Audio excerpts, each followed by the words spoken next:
te bendiga en esta tarde.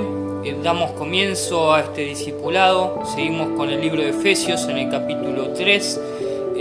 Vamos a estar viendo este capítulo y vamos a estar orando antes de comenzar esta charla, esta pequeña reflexión acerca del libro de Efesios del capítulo 3.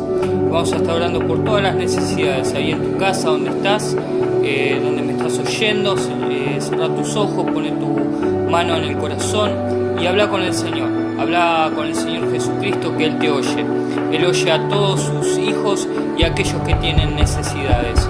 Hoy, querido Padre Celestial, en el poderoso nombre de Jesucristo de Nazaret, venimos ante tu presencia, Señor, para que tu Espíritu Santo nos cubra, Señor, de toda tu gracia, toda tu luz, toda tu magnificencia, Señor, toda tu presencia, toda tu pureza, toda tu santidad, Señor.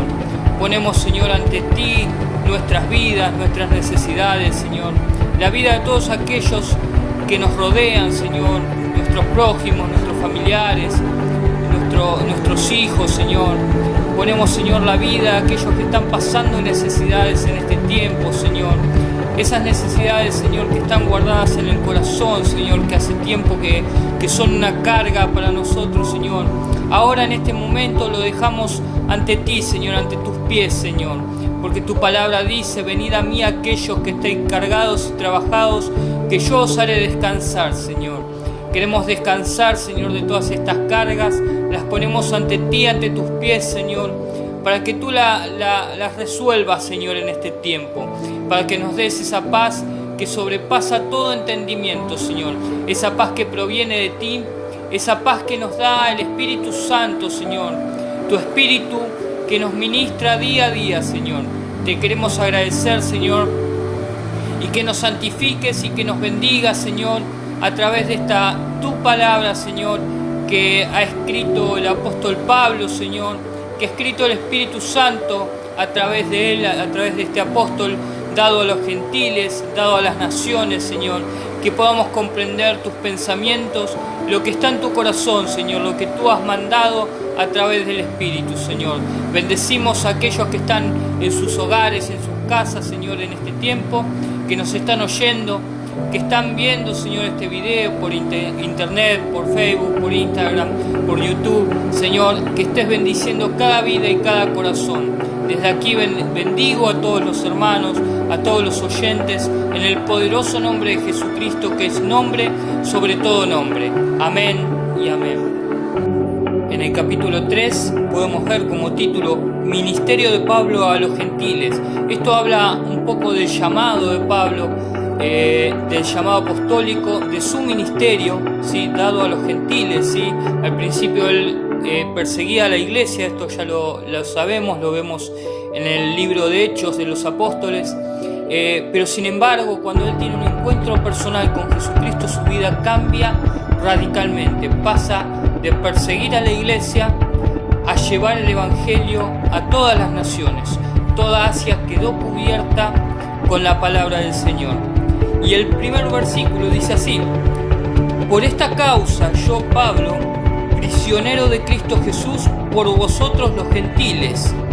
Esta es la causa porque Pablo, ¿sí?, ejerce el ministerio que le fue dado, ¿no? Él sabe que es siervo de Jesucristo, ¿sí?, es prisionero de Cristo Jesús por nosotros los gentiles, los que estamos fuera, los que estábamos fuera, los de afuera. Entonces Pablo hace hincapié en el llamado, hace hincapié en que Jesucristo lo llamó a un ministerio dado a las naciones. Y en el versículo 2 sigue diciendo: si es que habéis oído de la administración de la gracia de Dios que me fue dada para con vosotros. Administrar la gracia. Pablo habla en este sentido, ¿sí?, que su ministerio apostólico y profético, este ministerio de sembrar el evangelio a las naciones fuera de Israel, ¿sí?, es administrado por la gracia de Dios, en el tiempo de Dios, ¿sí?, en las razones de Dios, en la voluntad de Dios. Cuando Pablo tiene un encuentro personal con el Señor, Ahí es cuando se marca el tiempo de Dios en la vida de Pablo. ¿Sí? Cuando nosotros en lo personal tenemos un encuentro personal con el Señor, es cuando el tiempo de Dios se ha marcado en nuestra vida para un nuevo comienzo, para una nueva vida, para una nueva manifestación de su poder, para que seamos testigos, ¿sí?, vivos del poder y de la gloria de Jesucristo. Entonces, que por revelación me fue dado o declarado el misterio, como antes lo he escrito brevemente, leyendo lo cual podéis entender cuál sea mi conocimiento en el misterio de Cristo. Misterio que en otras generaciones no se dio a conocer a los hijos de los hombres, como ahora es revelado a sus santos apóstolos y profetas por el Espíritu, que los gentiles son coherederos y miembros del cuerpo y copartícipes de la promesa en Cristo Jesús por medio del Evangelio. ¿Ve? Acá está el gran misterio de la iglesia, el misterio revelado, misterio que no le fue dado a los antiguos profetas o los profetas del Antiguo Testamento, sino que le fue revelado en el tiempo de la gracia. ¿Sí? Convengamos que cuando muere Jesús, luego resucita y asciende a los cielos, Él lleva cautiva la cautividad, ¿sí? O sea, lo que mantenía cautivo a los hombres, que es la muerte y el pecado, lo lleva consigo, lo lleva cautivo y da dones a los hombres. Y estos dones tienen que ver con el tiempo de la gracia manifestada sobre los hombres. ¿Sí? ¿Y esto qué quiere decir? Es el tiempo cuando se manifiesta el Espíritu Santo en el día de Pentecostés sobre los hombres, ¿sí? Sobre sus apóstoles, y es manifestado, es declarado el poder del Evangelio, ¿sí?, a todos los que lo oyen. Suceden empieza primero en Jerusalén, luego en Judea, en Samaria y en todas las naciones. Así como le dio este mandamiento a sus discípulos, también nos lo dio a nosotros, ¿sí? Comienza desde Jerusalén y a partir de ahí a todas las naciones, ¿sí? Y es el misterio, este misterio es el misterio de la iglesia, ¿sí? Ya como veíamos en los capítulos anteriores, ¿sí?, ya no son dos pueblos, judíos y gentiles, sino que Dios por medio de Jesucristo hizo un solo pueblo, que es su iglesia, ¿sí? Es la esposa de Cristo. No le fue revelado a los profetas antiguos, sino que fue manifiesto en estos tiempos, dice Pablo. Dice en el versículo 7, del cual yo fui hecho ministro por el don de la gracia de Dios que me ha sido dado según la operación de su poder. Nosotros no tenemos ministerio si no es dado por Dios. El ministerio por los hombres se quiebra, el ministerio por los hombres se dobla. El ministerio dado humanamente o carnalmente queda en bancarrota, queda totalmente destruido después de un tiempo. Pero cuando Dios te da el ministerio, es un sello que vas a llevar para toda tu vida, hasta la eternidad, ¿sí? Cuando sos llamado a un ministerio, ¿sí?, sos llamado por Dios, no sos llamado por los hombres. Recordemos que Jesús dijo: no me elegisteis vosotros a mí, sino que yo los escogí a vosotros. Y esto tiene que ver con la preexistencia del amor de Dios sobre nosotros, con el llamamiento supremo desde la eternidad hacia nosotros. En el versículo 8 dice: a mí, que soy menos que el más pequeño de todos los santos, me fue dada esta gracia de anunciar entre los gentiles el Evangelio de las inescrutables riquezas de Cristo.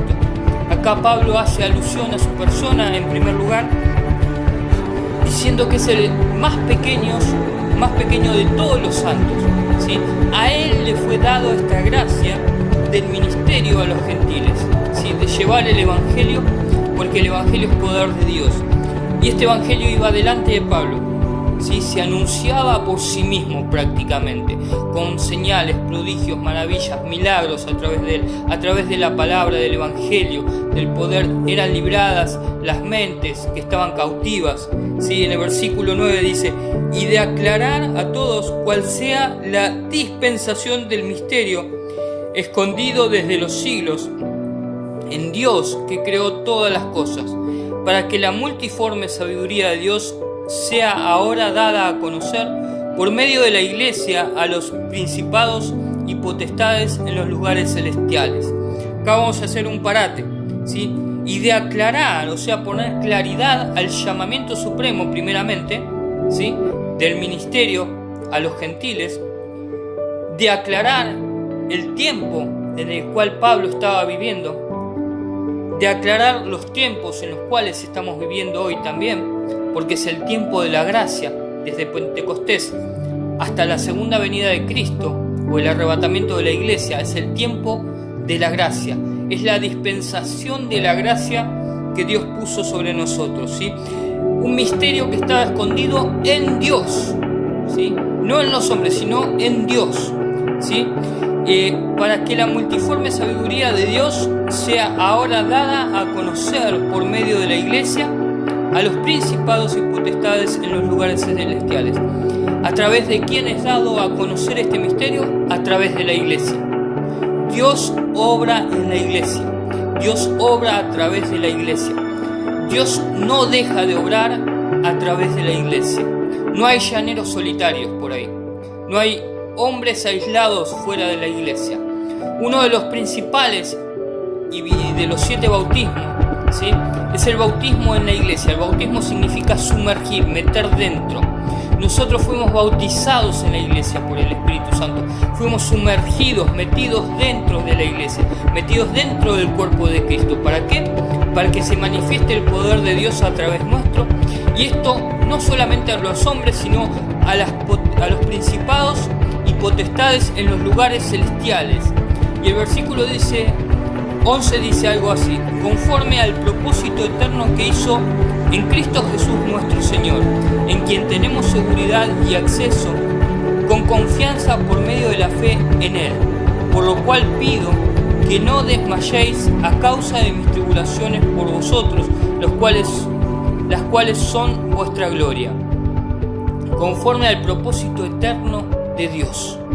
Nosotros no vivimos conforme a los propósitos del mundo, no vivimos conforme a los propósitos del gobierno, no vivimos conforme a los propósitos de las demás personas, del qué dirán, de lo que tengo que hacer, de lo que no tengo que hacer, sino que vivimos conforme a los propósitos eternos de Dios.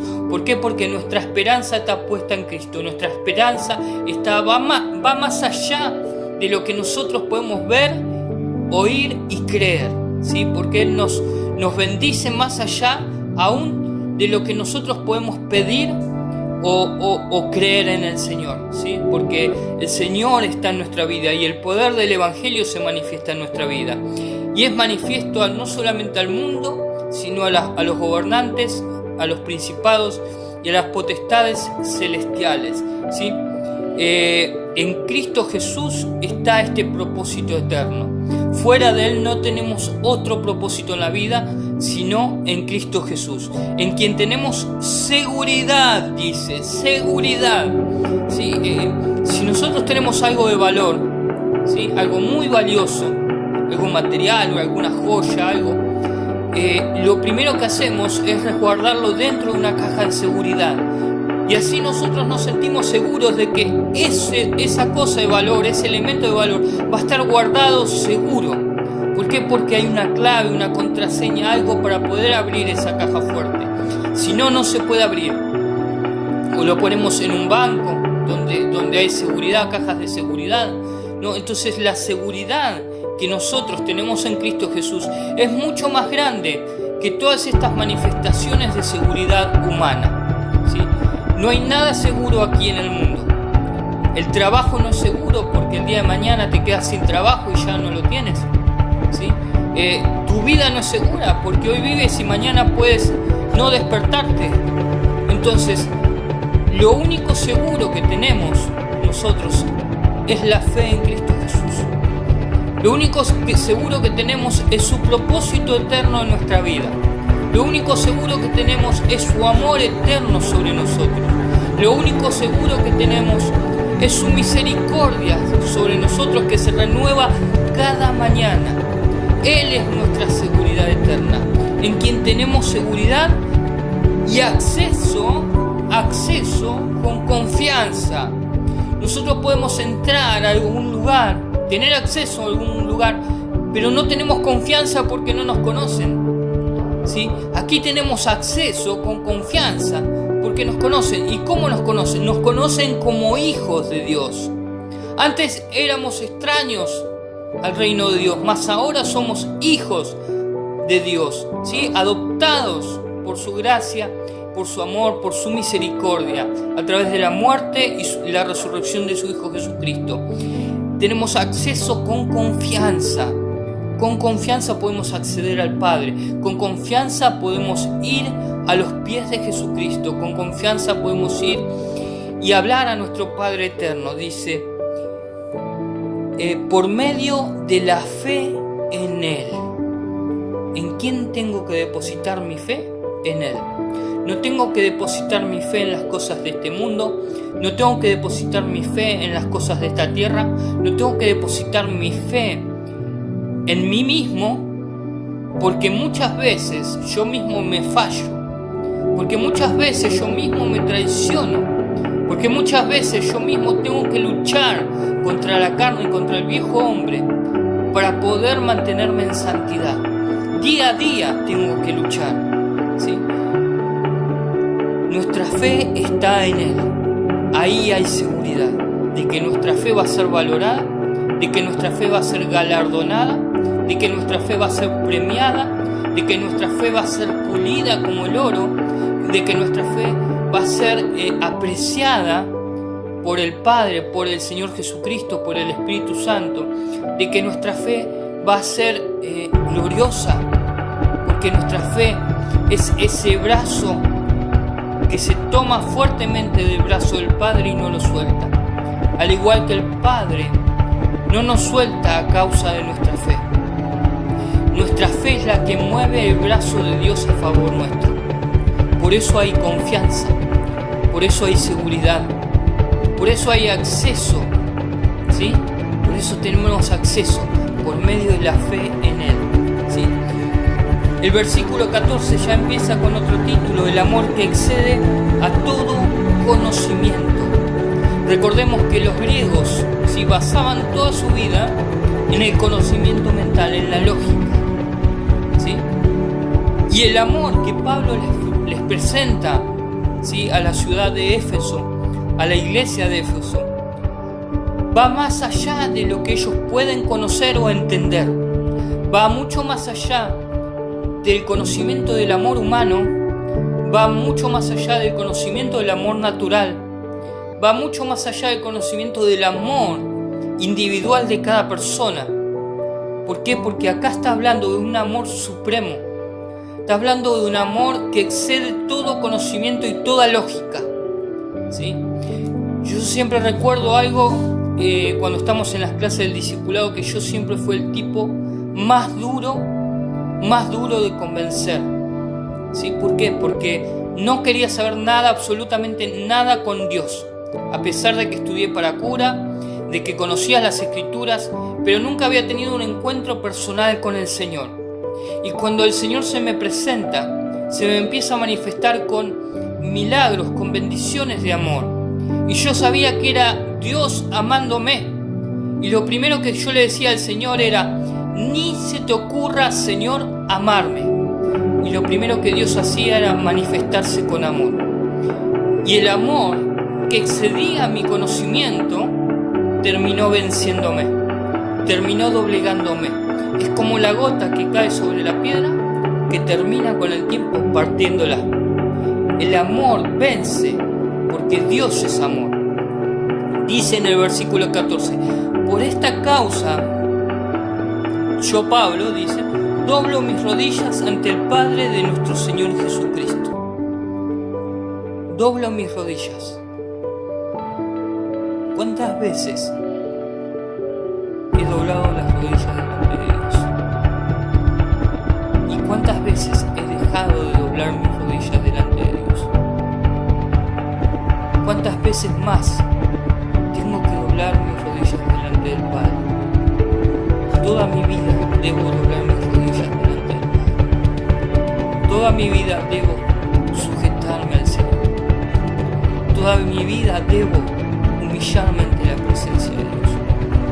Toda mi vida debo doblar mis rodillas, porque dice que en el día del gran juicio del trono blanco, toda rodilla se doblará ante el Señor Jesucristo, aquel que gobierna con vara de hierro a todas las naciones. Y si nunca has doblado tus rodillas delante de Dios, es tiempo de hacerlo, antes de que Él quiebre tus rodillas y caigas de rodillas delante de su presencia.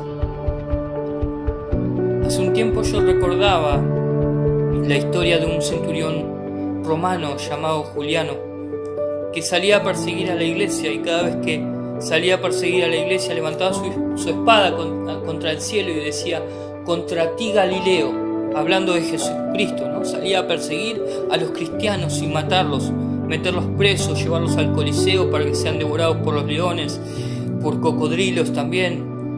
Y cada batalla, cada salida, cada persecución que este centurión romano hacía, lo hacía levantando su espada contra el Galileo, ¿sí? Y un día fue atravesado por una espada, ¿sí? En medio de una revuelta, ¿sí? en su estómago, y cayó de rodillas y levantó su espada al cielo y dijo: hoy has vencido, Galileo. Hoy has vencido, Jesucristo. Hoy me has vencido. Hoy has vencido sobre mi vida. Hoy has vencido sobre mi carácter. Hoy has vencido sobre mi reputación. Hoy has vencido sobre todas mis males. Hoy has vencido sobre toda raíz de amargura en mi vida. Hoy has vencido sobre toda maldición que haya en mi vida. Hoy has vencido, Señor Jesús. Hoy has vencido, Galileo. En el versículo 15 dice: de quien toma nombre toda familia en los cielos y en la tierra. Toda familia en el cielo y en la tierra toma nombre de parte de Dios, porque Dios es el Dios de la familia, ¿sí? Y su gran familia es la iglesia. Su gran familia es la iglesia. Dios es el Dios de las familias. Creó al varón, a la mujer, para que se multipliquen, tengan hijos y se multipliquen. Multipliquen la imagen de Cristo en sus hijos. Si yo he recibido a Cristo en mi corazón, en mi vida, y hoy vivo conforme a su palabra, conforme a sus piedades, debo hacer que mis hijos, ¿sí?, tengan la imagen también de Cristo en sus vidas, ¿sí? Y así voy multiplicando la imagen de Cristo. Voy duplicando la imagen de Cristo en mi familia, porque Dios es un Dios de familia. Por eso creó 2 sexos, no creó 3 o 4 o 5 sexos. Dios creó varón y mujer, solamente 2 sexos, para multiplicar su imagen en la descendencia del hombre.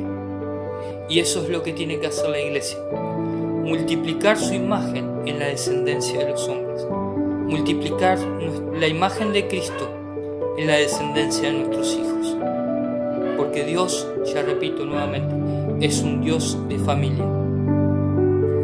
Dice en el 16: para que os dé, conforme a las riquezas de su gloria, el ser fortalecidos con poder en el hombre interior por su espíritu, para que habite Cristo por la fe en vuestros corazones, a fin de que, arraigados y cimentados en amor, seáis plenamente capaces de comprender con todos los santos cuál sea la anchura, la longitud, la profundidad y la altura, y de conocer el amor de Cristo, que excede a todo conocimiento, para que seáis llenos de toda la plenitud de Dios.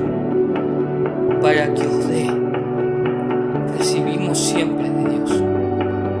De Dios recibimos siempre. Nunca, jamás dejamos de recibir de Dios. Jamás, ningún segundo de nuestra vida pasamos sin recibir de Dios algo.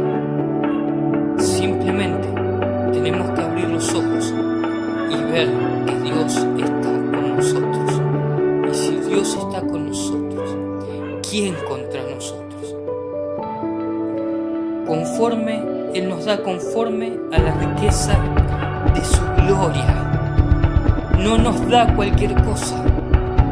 Dios nos da las riquezas de su gloria. En nuestra persona, en nuestro ser interior, somos llenos de las riquezas de la gloria de Dios en Cristo Jesús, para que el mundo vea su luz, porque somos luz en medio de las tinieblas. Y esa luz tiene que ver con las riquezas de la gloria de Dios en nosotros, en nuestras vidas. Sí, conforme a las riquezas de su gloria. El ser, y esto dice, esto nos fortalece, el ser fortalecidos con poder en el hombre interior por su espíritu. Si nuestro hombre interior está débil, en Dios tenemos nuestra fortaleza, en las riquezas de su gloria. Hoy estoy vivo por la gloria de Dios, por la riqueza de su sabiduría, de su promesa, de sus propósitos con mi vida, de su eterno llamamiento. Hoy estoy vivo y su gloria se manifiesta a través mío por su misericordia y su amor. Dice, para que habite Cristo por la fe en nuestros corazones, a fin de que, arraigados y cimentados en amor, por medio de la fe habita Cristo en nosotros. Esa fe nos viene de Dios. Esa fe nos llena, nos colma y nos da vida nueva. Y esa fe hace que el mundo vea que Cristo habita en nosotros. A fin de que arraigados, no solamente arraigados, sino cimentados en amor. Hay una raíz y sobre la raíz hay un cimiento. Y del cimiento brota una planta. Y esa planta es el amor de Dios. Dice, para que seamos plenamente capaces de comprender con todos los santos, no solamente yo solo. Yo solo no soy. Somos una iglesia, un solo cuerpo, que debemos comprender todos cuál es el gran amor con que Cristo nos amó plenamente desde antes de la creación del mundo, desde el supremo llamamiento, desde la eterna, desde su eterna gracia, desde su eterno amor, desde su eterno propósito sobre nosotros. Seamos plenamente capaces de comprender con todos los santos cuál sea la anchura, la longitud, la profundidad y la altura. Acá me está marcando una medida ilimitada, una medida eterna. Los 4 puntos, tanto al frente como atrás, como abajo y hacia arriba de mi persona, que su gloria me rodea, ¿sí? Y de conocer el amor de Cristo que excede a todo conocimiento, para que seáis llenos de toda la plenitud de Dios. ¿Querés ser lleno de la plenitud de Dios? Empezá a entender el amor de Dios. ¿Cuál es su anchura? ¿Cuál es su altura? ¿Cuál es su longitud? ¿Y cuál es su profundidad? Y te vas a dar cuenta que el amor de Dios es eterno. Y ese amor es el que gobierna tu vida. Ese amor es el que gobierna tu mente. Ese amor es el que gobierna tu corazón. Ese amor es el que te marca el camino que debes seguir con todos los santos, ¿sí? Y vamos a ser llenos de la plenitud de Dios.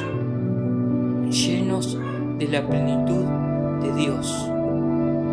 Esto quiere decir que todos nos van a ver como si fuésemos a Cristo. Van a ver algo distinto. Van a ver un cambio radical en nuestra vida. Van a ver otra persona, no el viejo Osvaldo, ese pecador que andaba en tantas cosas en el mundo. Van a ver algo totalmente distinto, un cambio radical, que excede todo conocimiento, que excede toda comprensión lógica, que va más allá de lo que el hombre pueda entender o comprender. ¿Por qué? Porque Dios hace un cambio radical en las personas a través de su amor y de su multiforme gracia sobre nosotros. versículo 20 dice: y aquel que es poderoso, o sea, el Padre, a Dios, para hacer todas las cosas mucho más abundantemente de lo que pedimos o entendemos, según el poder que actúa en nosotros. A lo último dice: a Él sea la gloria en la iglesia, en Cristo Jesús, por todas las edades, por los siglos de los siglos. Amén. Y aquel que es poderoso para hacer todas las cosas mucho más abundante de lo que pedimos o entendemos. Abundancia, mucho más abundante. Grabate estas dos palabras, estas tres palabras: mucho más abundante, mucho más abundante, mucho más abundante. Eso es lo que Dios hace en nuestras vidas. La abundancia reina sobre nosotros. Aunque no tengamos nada, ¿sí?, tenemos la abundancia de Dios en nuestras vidas. La abundancia de Dios en nuestras vidas. Dice que la tinaja de la mujer no cesaba de dar aceite, no cesaba de llenarse, hasta que se acabaron las tinajas, ¿sí? Y mientras la usaba, había aceite, Esa tinaja antes estaba vacía, como nuestras vidas, y fue llena de la unción, del aceite del Espíritu Santo. Y cada vez que se usaba más y más, esa tinaja no se vaciaba. Nuestras vidas no se vacían, porque hay un poder que actúa en nosotros que es sobrenatural, mucho más abundante de lo que pedimos o entendemos, según el poder que actúa en nosotros. Y al final dice: a Él sea la gloria en la iglesia, no en Osvaldo, no en otra persona, no en cualquier cosa, sino en la iglesia es la gloria de Dios. En Cristo Jesús. La iglesia tiene que estar en Cristo Jesús. Una iglesia que se aparta de Cristo no lleva la presencia de Dios, sino que lleva la imagen o la presencia pecaminosa del hombre. Si eres pastor y has llevado a tu iglesia como si fuese una empresa o un negocio, date cuenta que esa iglesia va a terminar cerrando vacía, porque simplemente tiene tu espíritu humano, carnal. Pero si tu iglesia lleva la presencia del Espíritu Santo, va a ser más abundantemente de lo que pedís o entendés. Muchas veces queremos que nuestras iglesias se llenen, pero pedimos mal. Debemos pedir que se llenen los corazones de la presencia de Dios, la abundancia de su Espíritu, para que en la iglesia Dios sea glorificado. Los templos de materiales no son iglesias. Estos templos son la iglesia de Dios. Y aquí es donde Dios es glorificado, en Cristo Jesús, en la iglesia, el cuerpo de Cristo. A Él sea la gloria en la iglesia, en Cristo Jesús, por todas las edades, por los siglos de los siglos. Amén. Acá termina el capítulo el apóstol, ¿sí?, glorificando a Dios y pidiendo que Dios sea glorificado en la iglesia, en Cristo Jesús, por toda la eternidad, por todas las edades. Es la afirmación que el ser humano debe hacer cada día. Señor, que sea glorificado eternamente en mi vida, en mi familia, en la iglesia, en Cristo Jesús. Dios te bendiga. Acá terminamos este capítulo. Espero que te haya servido, que puedas entender cuál es la manifestación gloriosa del amor de Dios y cuán grande es el amor de Dios, ¿sí?, y cuán abundantemente vivimos en el Señor, ¿sí? Aunque no tengas nada, hay abundancia, ¿sí? Porque estamos llenos de la presencia de Dios, ¿sí? Y lo que nosotros pedimos va a ser mucho más grande lo que Dios nos va a dar, mucho más abundantemente de lo que pedimos o podemos entender. Dios te bendiga y te espero el sábado que viene con el capítulo 4 de Efesios, y que tengas una excelente semana, una semana santificada, una semana más que bendecida, una semana llena del poder y de la presencia de Dios, en el poderoso nombre de Jesucristo, ese nombre que es sobre todo nombre, por siempre.